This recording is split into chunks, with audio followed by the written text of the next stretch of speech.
Welcome to Digital Wave Riders, a podcast where we unveil the hidden stories of business success from entrepreneurs and innovators, and how they engage in the digital landscape.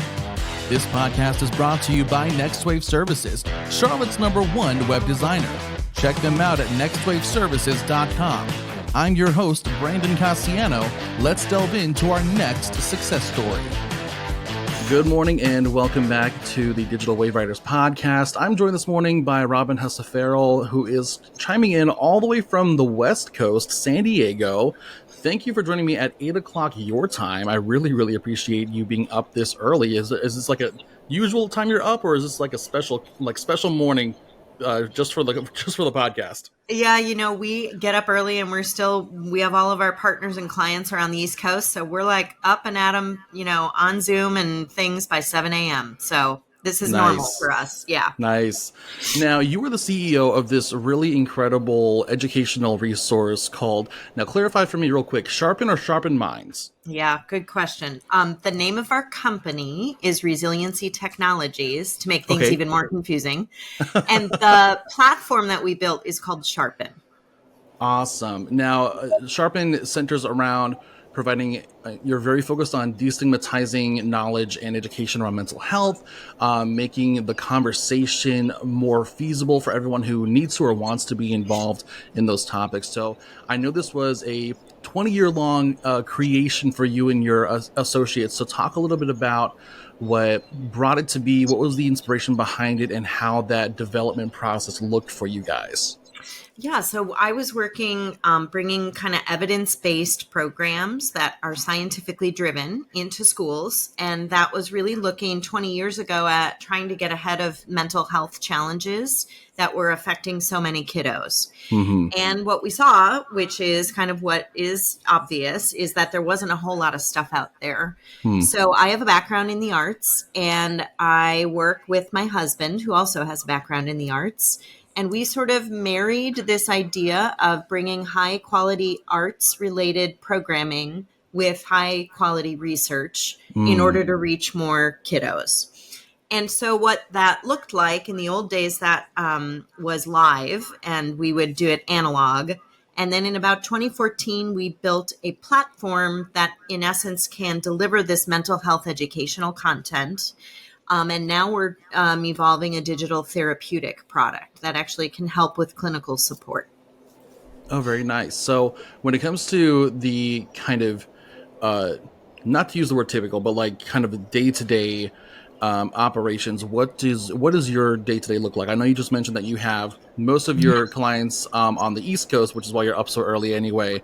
So talk about what your day looks like. What is your activity? What does a day in the life within this operation look like?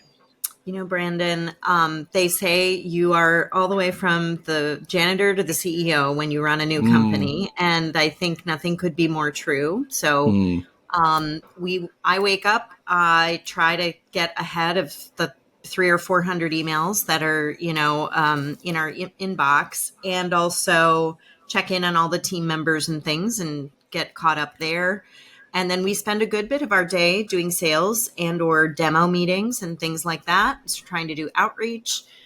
We also try and do a lot of communications in terms of media. So posting, blogging, like all those things, try to keep that going. And then also naturally all the research and sort of running the business side of running a business, which is not the fun stuff, but that's the stuff that has to get done as well. Absolutely. No, I totally get you on that. And I love your mention of being everything from the janitor to the head. I have a great colleague who built and developed this really great co-working organization here in Charlotte. And if you're looking for the owner of this incredible business, find the person who's taking out the trash. That's exactly. I love that phrase. But so It sounds like you obviously launching into Sharpen, you have already this strong engagement with the digital sphere. When you were building up your ability to provide access to these resources and planning out your plans for communication, what were your initial strategies? What did those look like for you guys?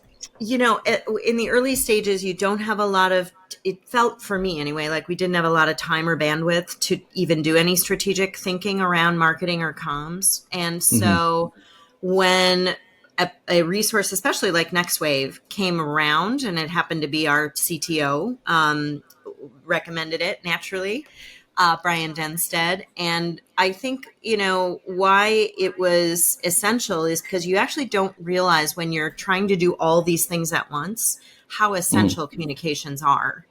And mm, even coming from the communication field and mm. having a Yeah. background in that area, knowing how important it is, it feels like one of those things you don't have time for, but it's absolutely essential. And Mm, so that, I think what it felt like for me in the early days was more, oh my gosh, I'm so behind on communications. Like, we're not posting and we're not keeping our site updated, and there's no sort of strategy around what's happening on our tools, yeah. both social media and website. And so I feel like that, is, in hindsight, I think I wish I would have done that a little more strategically because it's so essential.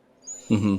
Now, did you have any kind of initial marry between uh, concerns with your business goals and initial communications plans that have been able to be kind of not subverse, but um, that have thankfully you guys have gotten past? Like any concerns that you initially had that you've been able to bypass and just see better development from there. Yeah. So it's funny. 20 years ago, when I started doing this kind of research and work, the concept of mental health in general was not back then even talked about, right? If you Right. think back, we liken it a lot to talking about cancer back in the 60s and 70s. And I have Mm, family members that were researchers in that field. yeah. So in the old days, like, talking about mental health was something that you just didn't do. And therefore, like, your communication strategy, you really had to think creatively in order to get people to engage. And Hmm. then COVID happened. And Yeah. since 2020, everybody's talking about mental health because Mm, finally there was a paradigm shift. yeah. And so now our communication strategy is a little different because we don't have to educate people about mental health while we're, extending outreach about it. Right. So that's kind of how things have pivoted, for us in terms of our trajectory, I guess.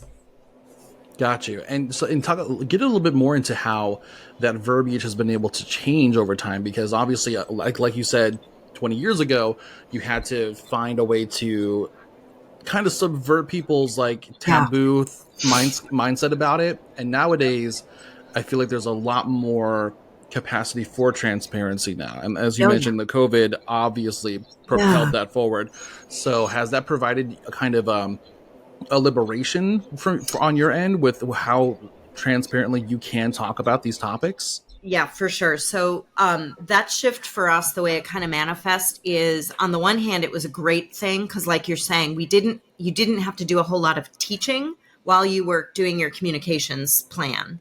You didn't have to explain what mental health or mental disorders were because it was like, what is anxiety? What are eating disorders, etc. Mm, Now everybody gets it. They know what those are. However, the downside of that is now there's just an avalanche of content out there, not mm, all of it vetted. But we cite a lot of research, and one study that I like to reference says that there's over 20,000 different mental health applications.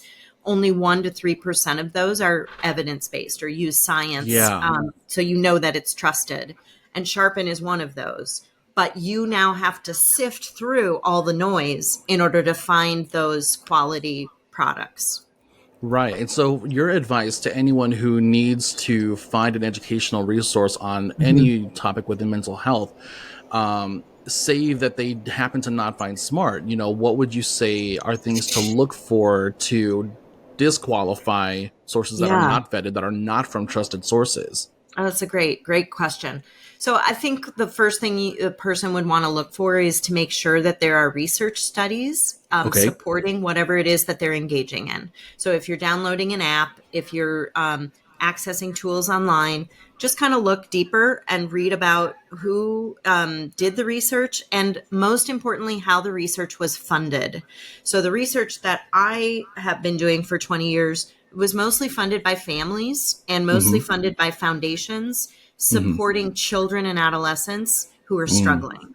So Yeah. there is a kind of an autonomy there that's different than, for example, if the funds come from whatever, some other Hmm. type of corporate or other funders. So I think that's a really important thing, to just do your own due diligence around Yeah. where is this information coming from.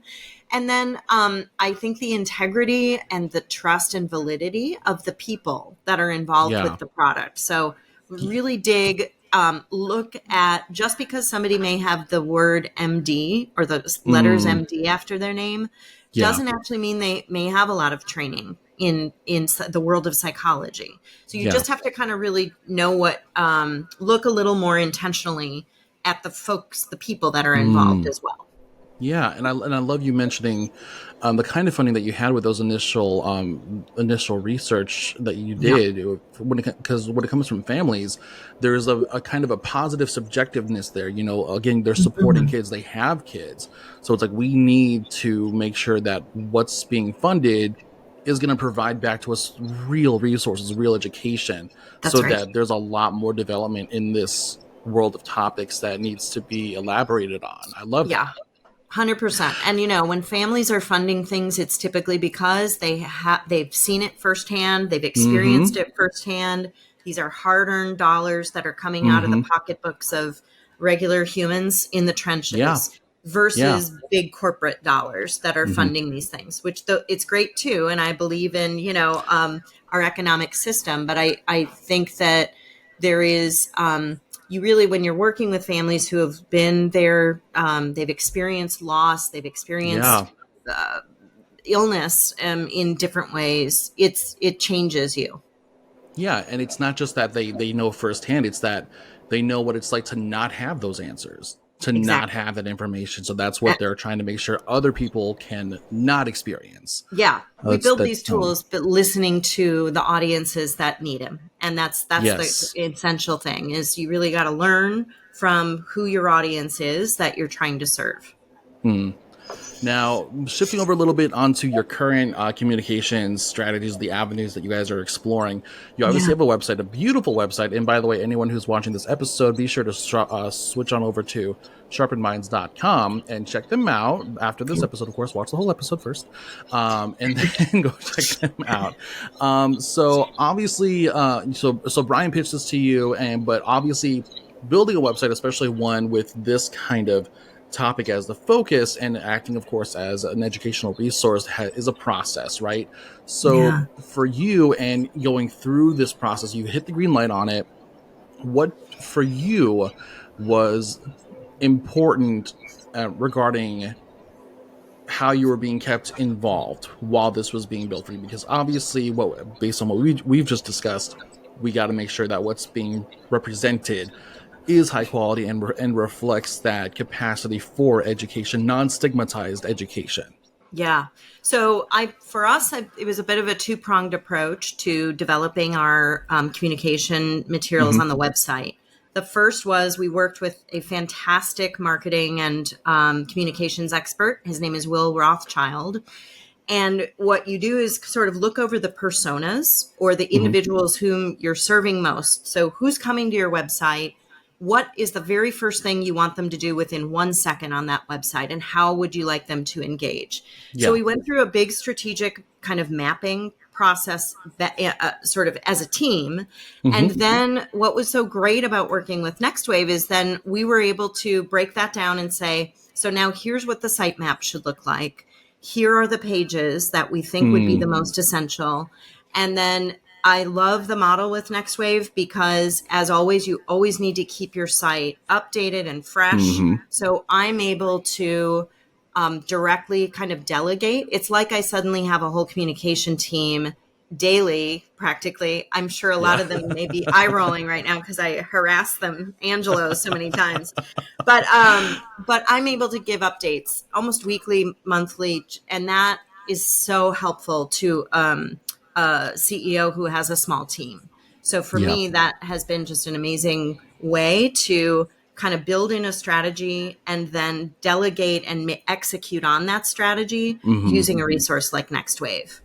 And let's also mention, and I don't think we can ever understate this, the importance of clear navigation as well with the website with this kind of topic. Right, people need to be able Yeah. to find what they're looking for. And perusing it on my end, and not myself being incredibly versed within this realm, it's like if I want to find something, I know where to go. It's Yeah. very nice, and so anyone who is like me and has no idea what they're doing or no idea what they're looking for, they can find Yeah. it super easily, and I love that for you guys. So with that in place, how have you seen engagement and communications change for you guys in regards Yeah. to people finding resources, being able to contact you? What does that look like for you guys? Yeah. So, what we've seen, especially over the last 2 years, again, given COVID and given people really searching for mental health, we Mm-hmm. are working currently on kind of getting our SEO and some of the search functionality really strengthened on our website and on Yeah. our social media channels. And so to do that, it was a learning curve for me because I'm a little old school, and it's just, I'm trying to keep up with like all of the different tech kind of changes. So one great example, we're seeing more people coming to the website now because just a simple trick on social media, adding hashtags to every single Mm, post that we do, and always having a call to action that brings people back to the website. Some of these things seem super simple and yeah. obvious, but actually I wasn't doing those things. I was just doing a post, and then I wouldn't redirect somebody like back to the blog on the website or back to a certain page on the website. So those are little tips and tricks that we've been seeing benefit from Yeah. in terms of more folks coming to the Sharpen Minds website, and then more people engaging in our services. So we are getting more Yes. folks, contacting our primary goal is to get people to sign up for a demo or to just connect with us to do research. That's our number Mm. one priority. And we've seen an increase in that over the last 2 years. Beautiful. And I love that you mentioned the calls to action and adding hashtags, because when you really engage with it, you finally kind of realize, I think there's this kind of assumption where communications is sometimes you just send stuff out. It's just one way. But then Right. you realize, no, it's a lot more cyclical. It's a Hmm. lot more, there's got to be a reach up, but then you got to draw something back. You have to make it Yes, work and become a kind of a self-feeding kind of thing. So I love that's that you right. mentioned that.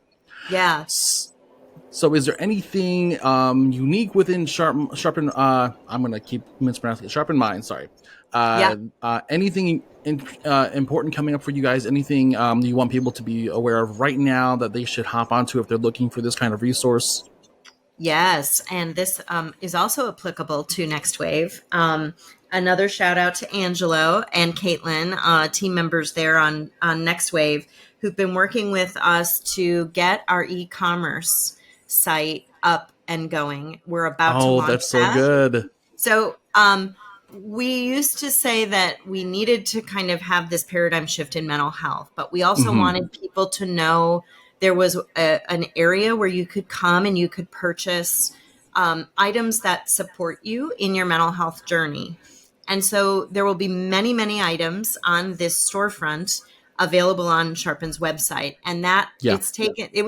it's what I say to my family. It's what I did this summer. What I did this summer is I got like a whole e-commerce storefront ready. So Oh, it nice. happens to be my artwork, which I also developed and utilized when I was working in treatment centers for kids, children, and adolescents, and use it as mindfulness and as ways to Mm. reduce stress. So it's a whole library of products that support mental health and resiliency. So we're super excited that that's coming up here in the next 7 days, actually. Oh, that's so cool! I'm so excited for you guys. You got to make sure Yeah. keep us in mind, and I will shout that out once that's launched and Thank available for you. everybody. That is Thank so you. awesome. Well, we're Nice. about at the end here with my time with you, and I really appreciate you hopping on again this morning from the West Coast. Before I let you go, though, how can people find you? Obviously, there is sharpenminds.com. Where else can people see your activity? I'm on Instagram mostly, and also on LinkedIn. So those are Mm-hmm. two great places, if not just at sharpenminds.com. Perfect. Well, thank you again, Robyn, for joining me this morning. This has been a fantastic convo, especially with us touching base a little bit beforehand on the theater stuff. Yeah. I told Robyn before I have like a really elaborate masks. I have the simple one, so it's not too distracting, but yeah, I'll share those with you later on. But thank you again, and I hope you have a fantastic day, Robyn. Thank you, Brandon. Thanks for having me. Thanks for hanging with us on the Digital Wave Writers podcast. It was brought to you by NextWave Services, the leading company in web design and marketing in Charlotte, North Carolina. Check the episode notes to learn how you can connect with our guests or be a guest. Subscribe now or follow if you haven't already, and we'll see you on the next ride.